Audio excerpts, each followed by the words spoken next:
So multiplexers are required, and multiplexers are required to implement this. Multiplexer, demultiplexer required to implement these WDM systems, and they will be considered in such a way that the wavelengths are widely separated. Otherwise, suppose in the output side, different fibers are there for different wavelengths. So if they are not widely separated, then there will be interference will be there. Interference of, I mean, the portion of light, a portion of one wavelength of light uh, may interfere with the light of another wavelengths, right? So these are the system requirements. These are the conditions for required for the design of WDM systems. Now see what are the different components for WDM WDM devices. You see, the WDM devices can be two types. Either it can be angular dispersive devices, or like say prisms, grating, just I mentioned, prism gratings, or maybe combination of lens, prism, lens, grating, like these things. A second category is this, that is based on integrated devices like filters, interference filter-based devices. So the two types are the dominant ones, I mean two types. So in the below figure, you can see it here. That is an example of angular dispersive devices. So here you see there are two lenses are there. This is L1 and this is L2. One is collimating lens. Collimating lens, you see, means a fiber consisting of several wavelengths. First, using the lens, it makes parallel. This collimating lens means it will make parallel beam of light.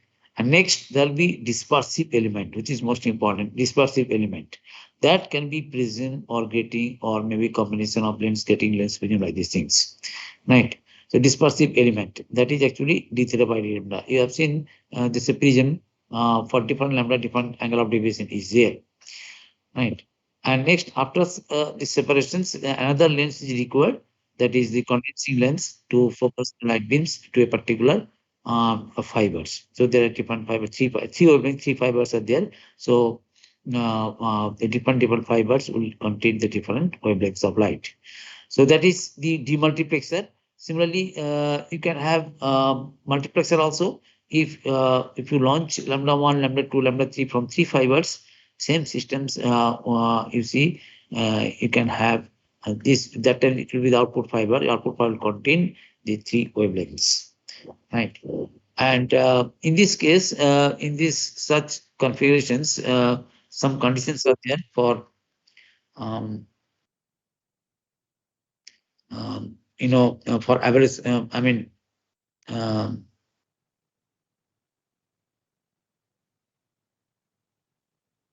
for widely, I mean, what are the conditions so that light will not interfere?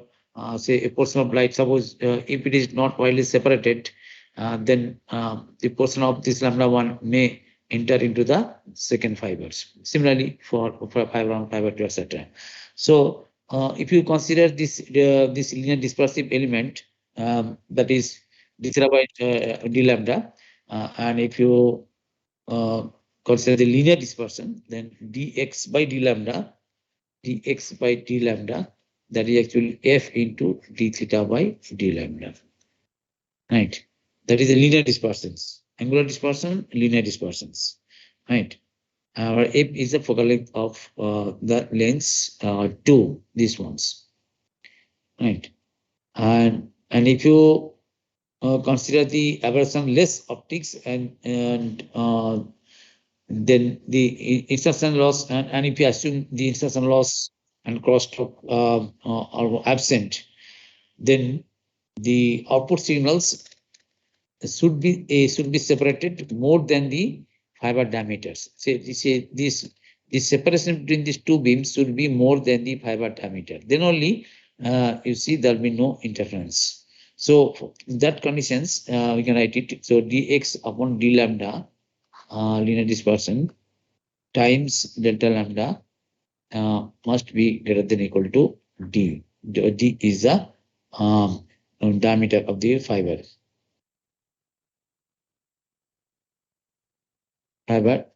diameters, right?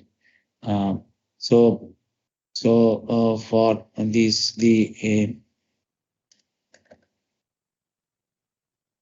right. And this is on conditions for the separation of the output signals should be like that.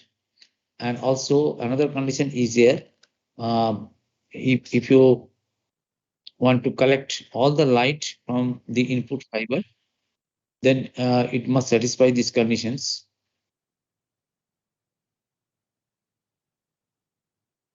The collimating lens, I mean, this, if you want to collect all the light from the input fiber, then the collimating lens L1 must have a diameter, this diameter B, that is the collimating diameter of of this lens L1, that must be uh,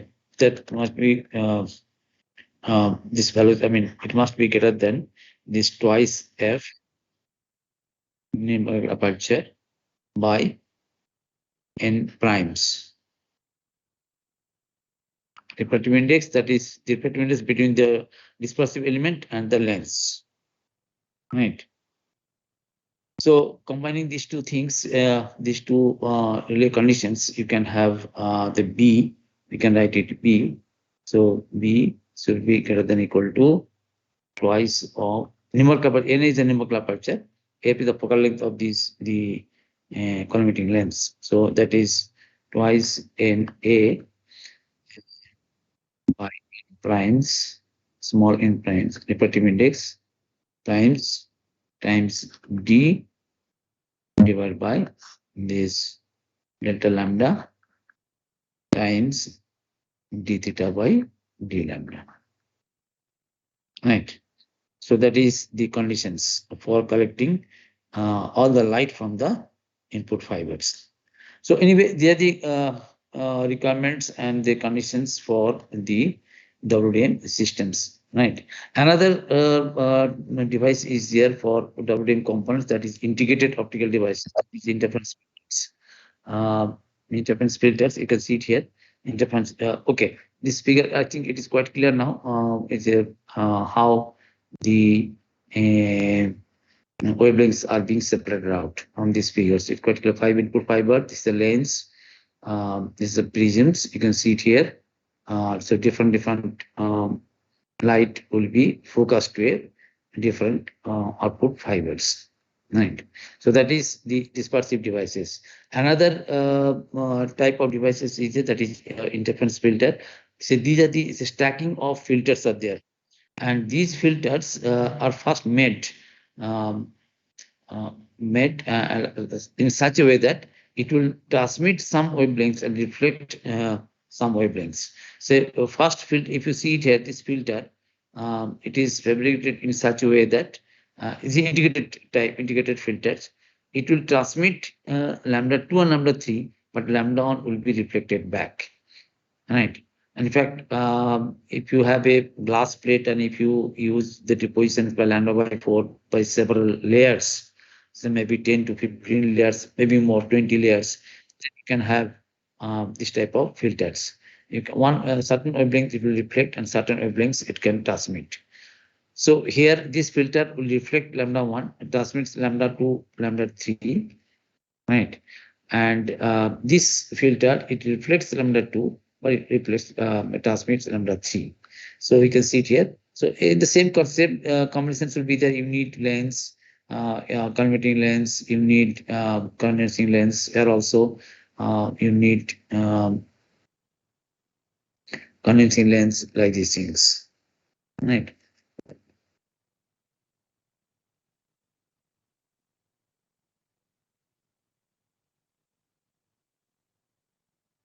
So here also you need some kind of lens will be required for focusing the light in a particular fibers. I mean, here it can be one fiber will be there.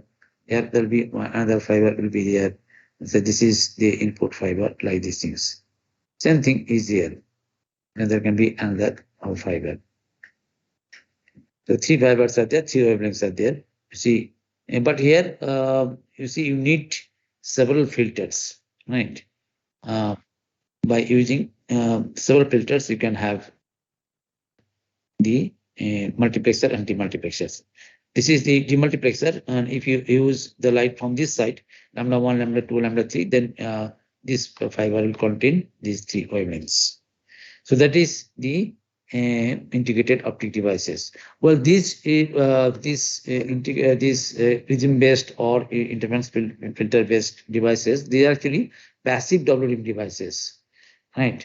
Also, it can be active WDM devices where, as per the requirement, you can tune to a particular wavelength. Here, wavelength selectivity is fixed, right? Once you choose the component, wavelength selectivity is fixed, but sometimes is required to tune to a particular fiber. Here you see this fiber is fixed for collecting the light lambda ones, but it can be tuned. In tunable active WDM devices, a particular fiber can accept the wavelength of light of DGR wavelengths, right? So that is actually the active WDM systems that can be designed using you see tunable filters, tunable lasers, like these things, integrated optic arrays, wavelength tunable filters, and wavelength tunable lasers, wavelength tunable filters. One example is shown here using tunable filters. Here you can see it here. Here you see using a filter, passband is selected. And so the user can select that particular channels. So if you see it here, these diagrams, wavelength tunable filter, you see it here. You see the different channels are there. You see. So by using a passband, a particular wavelength can be selected, right? Right.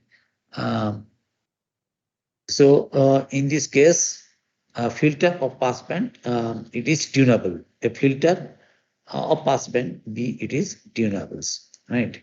It's tunables over the frequency range. So a particular frequency can be frequency of width, say delta U can be selected, right? How it can be selected? You see it here.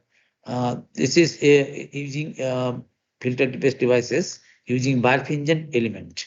Barkhangen elements like say quartz waveguides, where when light falls on these such waveguides, O ray and E ray will be separated out.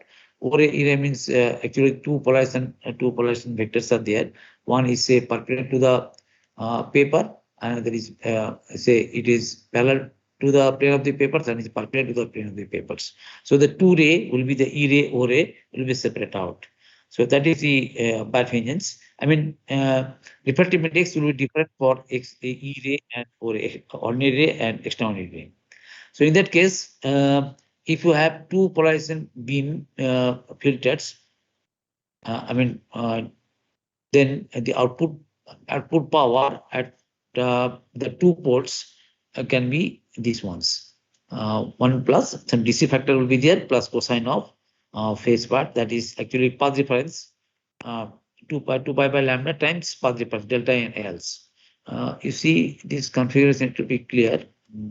Here you can see it here. Two polarization beams. This is the light, say lambda A and lambda B. Is when entering this one, there will be two parts, two components will be there. They are the polarization beam splitters, right? One component will be transmitted, other component will be reflected, and when they will pass through these quartz plates, they are the quartz plates, Barkhangen plates. Then a path by moving this one is fixed and other is movable. So by if it moves in this direction, you see path length will vary. The path length means here from if you consider this one path and this is another path. So by moving these quartz plates, the path length will vary. So if the path length varies, then different wavelengths will be selected, right? So that is the principle of it. Like here, you see, by varying the path lengths here, different wavelengths can be selected. Right. So this is a channel one here. This is channel 2, I mean output B and output A here, lambda A and lambda B. So by varying this, by moving these quartz plates, path length will vary, and from the equation is quite clear. You see, if path length vary delta n into L, right? If the path length varies, then lambda will be different. Right. So by varying these, by moving the quartz plates, you can select a particular wavelength to a particular fiber. So that is the active WDM systems. And in passive WDM systems, wavelength selectivity is fixed, right? But here you can tune to a particular wavelength, to a particular fiber. That is the difference between passive WDM systems and active WDM systems, right? If you have any questions, WDM systems, you can, anybody, if you have any question, you can ask regarding this WDM component. किसी का कोई question है तो पूछो. No, sir. Okay. Next, you see another component that is widely used in optical fiber, couplers. Of course, they are all pure passive components. You see, passive components are required in optical communications, generally for splitting and combining the light beams. So it can be, say examples are there, you see it can be N by N couplers, it can be power splitters, it can be power taps, a small portion of power can be tap off from a particular fibers. So you need power taps, can be star couplers, can be, say M fibers can be connected to N fibers, M cross N star couplers. There will be any number of input will be any number of output it can be there. The star couplers, etc. So generic star coupler, if you just see it here, there will be N input port inputs are there, and there will be N output ports are there, and each output port it contains the power of each input. Each input you see that is 1 by N and P1 plus P2 plus. So each output port will contain this much power, 1 by N times this ones, right? So that is the generic configurations of star couplers, and it can be any types. Generally, it can be 64, can be 60 is possible also. 64 input, 64 by 64 input output ports are possible. But the simple one is power tap. It is, if we consider, that is 2 by 2 couplers. Different sensors or different, interferometer also you need directional couplers, 2 by 2 directional couplers. So it can be 2 by 2 coupler also, right? And how these couplers are made? There are 3 technologies through which these couplers can be made. One is the using optical fibers, using integrated optical waveguides, and using bulk microoptics. Bulk microoptics means can be a combination of lens, prism, grating, etc. Right? But bulk microoptics, they are very costly, and they are not widely used because strict tolerances are required in their fabrication and element process. So also they are costly compared to optical fiber, integrated optical waveguides. So generally, optical fiber based couplers or integrated waveguide based couplers are widely used compared to bulk micro optics. Right. So let us see the most basic one is the 2 by 2 couplers, how it can be designed. And suppose you need 3dB couplers, means you need 50 by 50 output. All port will contain the 50% of the input, or other one, the remaining part. So 50 by 50. So let us see the fabrication or the design of these 2 by 2 couplers. Generally, here actually couplers are made by twisting, melting, and pulling. Suppose 2 by 2 coupler, if you see it, 2 fibers are taken, and then they are twisted and next melted and cooled. then you see you will get 2x2 couplers. So that is the, you see here 2x2 couplers. By twisting, melting, and pulling, you can have this type of fibers. And if you see there the configurations, you see there are three regions are there by twisting, pulling, and twisting, melting, and pulling. So the three regions will be there. You see, these are taper regions. You can see that these are the taper regions here, gradually decrease in the diameters, right? So you see each fiber has taper regions, this one. And next is the coupling regions. From here to here, it is the coupling regions. Again, taper regions is here. So there are three regions are there. In the input side, one taper regions, output side, another taper regions, and the middle one is the coupling regions. So by varying these L and I mean, you can have different uh, cup 2x2 couplers. It can be say 50x50 couplers. It can be 90:10 couplers. It can be 80:20 couplers, like these things. Any sort of fibers can be any sort of fiber, any sort of couplers can be designed by varying parameters. But generally, the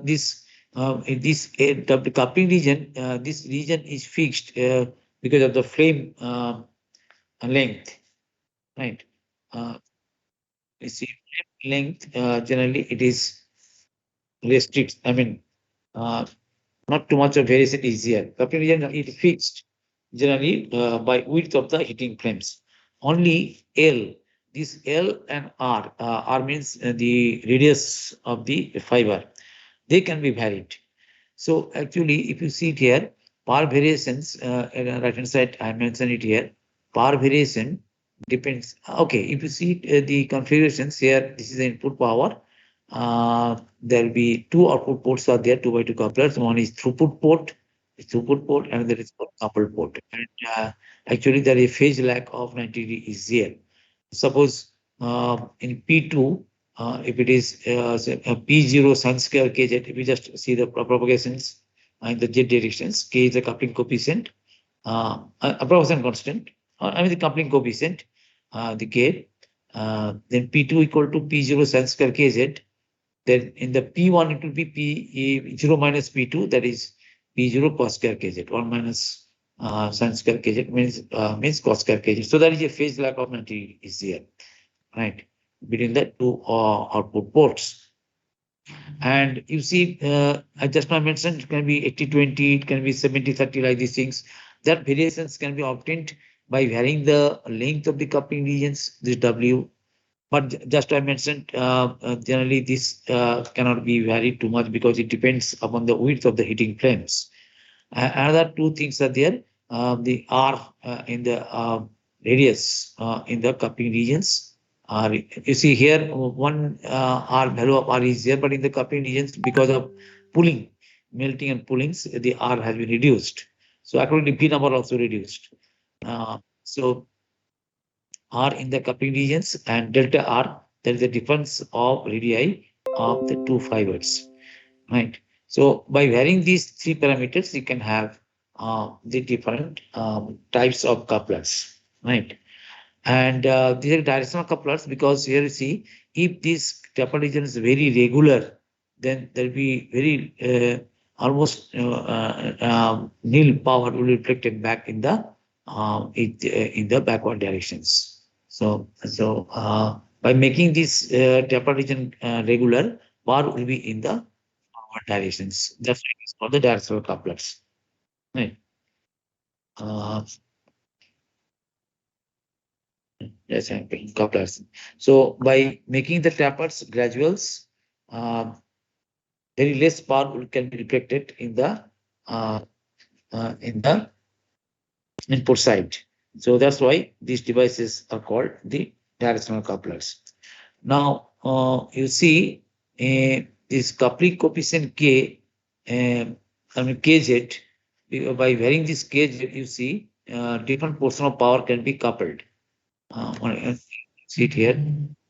If you just plot coupled power versus coupler draw length, copper draw lengths. I mean, that is W, length of the coupling regions. You see it here on Kz equal to 0. You see it. P2 by P0 is 0. P maximum power is there in the P1. That is, you see it at P1 when Kz equal to 0. Right. Now, when Kz equal to 0 and when Kz equal to pi by 2, you see it here, pi by 2, then the whole power will be coupled into the port 2, where the throughput port power will be 0 Kz equal to pi by 2.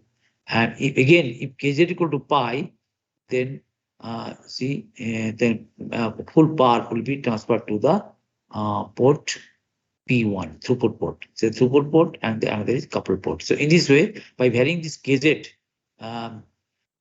you can have, and also coupler draw links, you can have the different amount of power in the different output port. Also, if you have different wavelengths, see it here, say, and you see power can be transferred, I mean, whole power can be transferred on wavelength to the another wavelengths. You see it here, at this, you can see wavelength of light flowing through it. Say, 1300 nanometers, you see here, whole power will be at P2, right? Whereas if you consider this is a 1500, 1550 nanometers somewhere here, you see a full power will be in the port P1, right? So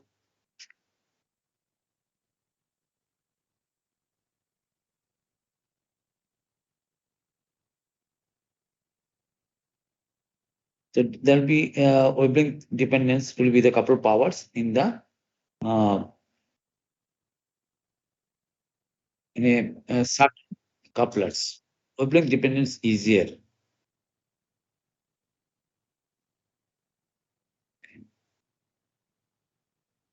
So actually, how power is coupled from one input port to the other input, one. I mean, from in the two ports, how power is divided.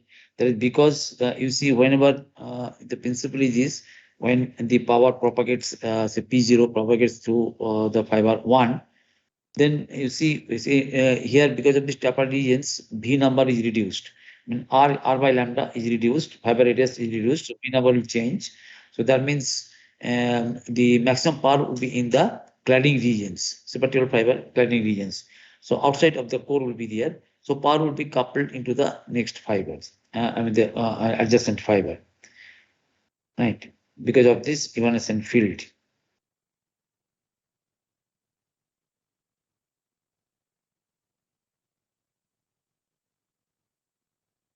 That is the principle actually.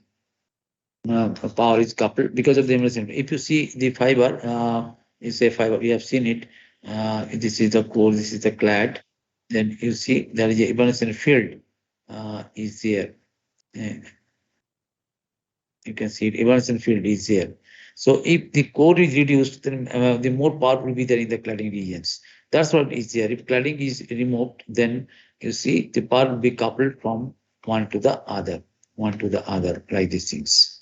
So that is the principle of the coupled power into the different output ports. So this will be more clear if you see in the scattering matrix representations, that will see it. And you see, when you consider these 2x2 couplers, these parameters are to be considered splitting ratio. That's the most important. I mean, how much power will be there in a particular port? That depends on the splitting ratio. I mean, the performance of this coupler generally indicates the percentage of optical power between the output ports. So this for that case, percentage of how much power will be there in a particular port, that depends on the splitting ratio, coupling ratio. That is actually P2 by P1 plus P2 times 100%. If you see, that is the splitting ratio.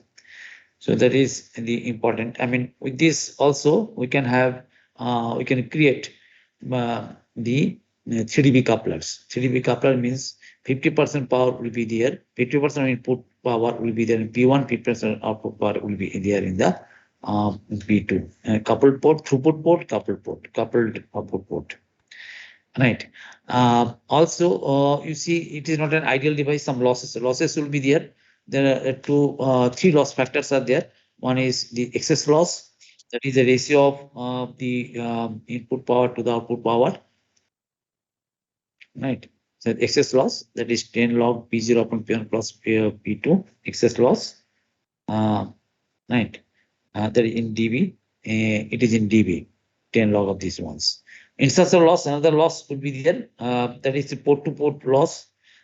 Say instance loss.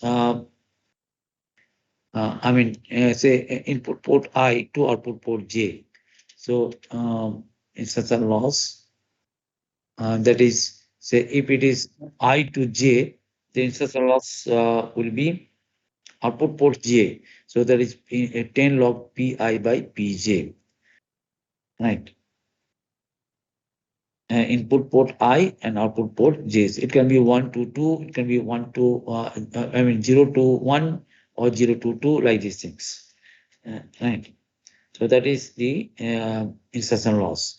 Also, there can be crosstalk. Just I have seen it in WN systems also. The degree of that actually indicates the degree of isolations between the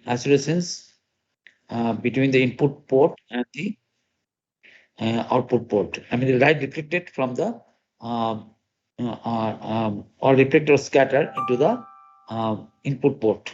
So that is the degree of isolations. So that is crosstalk. That is 10 log P3 upon P0. In the figure, it is quite clear. You can see it here.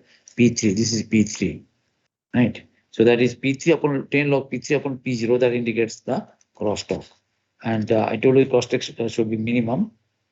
And by making this the region gradual, regular, you can minimize this stock. Okay, so there are the parameters. Next time we'll see the design aspect of 3D couplers using scattering matrix representations.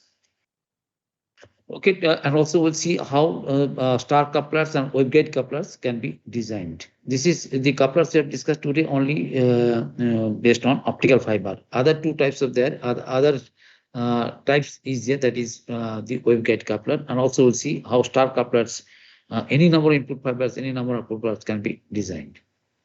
That can be designed using 3dB coupler also. कोई किसी question तो पूछो. I'm just stopping it here. किसी question तो पूछो. कोई किसी का क्वेश्चन है तो पूछो. No, sir. Sir, about quiz, sir, can we do it on Wednesday, sir? Because some of them have problem from A section and B section. Wednesday would be too late, isn't it? Because Monday and Tuesday we already have a quiz, sir, and Saturday, Sunday also we have some events, like technical events, so it's not important. So if it is possible on Wednesday. Wednesday it will be too late. I do not agree. I can shift it maximum Monday, or you can give it the Friday, Saturday, Sunday, Monday. You think it which day? Till Monday it is okay. Other will be too late. Other quizzes are there, will be next up. The problem will be there. I have some other courses also. Other courses, na teachers are also busy. You are busy also. We are also very busy. So better you think about it. Yes, sir. I'll once call you, sir, and I'll confirm with you, sir. Immediately, by today only, because yes, sir. By today I'll confirm to you, sir. Today you just confirm it, because I have to convey this thing to section B. Yes, sir. Yes, sir. I'll confirm to you today, sir. Friday, Saturday, Sunday, Monday, 4 days with you. Yes, sir. Okay, and also See, Friday, because I have missed classes, and also I will be missing classes in future also. So that's in Friday 10 to 11, that class I'll take. Okay, extra class. Because again, maybe 1 week I'll be out of stations. Any 1 week, 1 week. Yes, sir. And so Friday 10 to 11, 11 extra class will be there. So we can finish the fourth module also, uh, because time is very limited, right? So Friday extra class will be the 10 to 11s. Yes, sir. Apart Sir, from this, also I had one request, sir. Sir, yesterday due to health problems, I was not able to join the class, sir. Please, can mm, you upload the slides, sir, regarding the yesterday's class? okay, okay, let me check it. Is it overlapping of this? Oh, okay, okay. It means last class, I'll upload it. Okay, Yes, sir. Yes, sir. okay. Okay, then you inform me today when we'll give the quiz, because I Yes, have sir. to Today by conduct. evening, I'll inform you, sir. Okay, okay then. Thank you, sir.